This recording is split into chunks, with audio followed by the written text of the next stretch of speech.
Welcome to your new Brenham K-12.net Google account.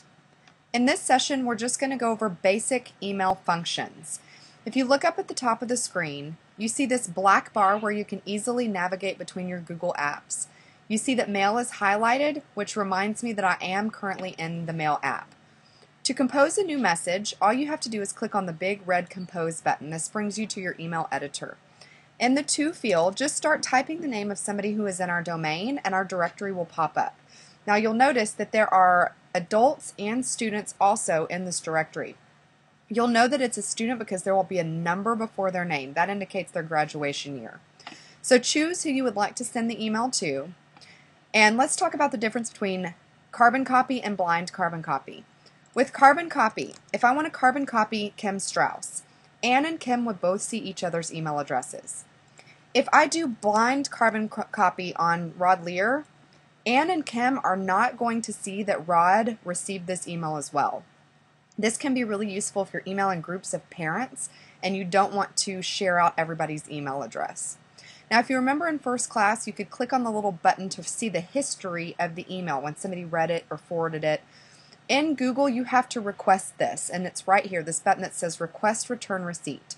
When you click on that and you put a little check mark next to this, what it does is it will send you an email when the recipient has clicked on the email that you sent. Use this sparingly, because if you send an email to 20 people and you request read receipt, you will get 20 emails in response every time they open it. So this might only be used for an important parent email or an important administrator email or something like that. Here is the subject line for your email. This is where you attach a file, a Word document, or a picture, something that you need to send.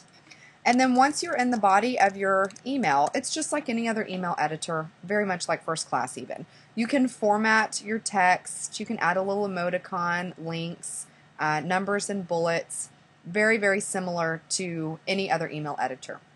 When you're ready to send your email, you can click on the big red Send button and you're good to go. If you click on Save Now, then this email will get moved over to your Drafts folder here on the left side. That way you can go back to it and continue to edit it later. And if you notice, this draft just auto-saved into my Drafts folder. So if I were to close this tab, I would still have my test email. Or if you choose not to send this email, you can click on Discard and it will be you'll be taken back to your inbox. Now, I also want to talk to you about how to reply to an email or forward an email or print an email. But first, I want you to look at my inbox.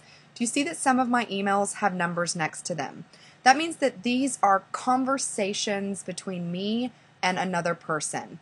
So if I click on this email between me and Peggy, you see there's a 3 there. So there were 3 emails that were exchanged in this conversation. If I click on that, I can see here's the first email I sent to her, and her reply, and my response. If I needed to print this entire conversation, I would use this button here to print all. This would be useful if you had a conversation between a parent that you needed to document. If you only want to print a single email, you'll need to use the little drop-down menu for more options within that email, and here's the print option. This is also where you can reply or forward the email, or you can just click in this box that shows up below any email to open up the email editor.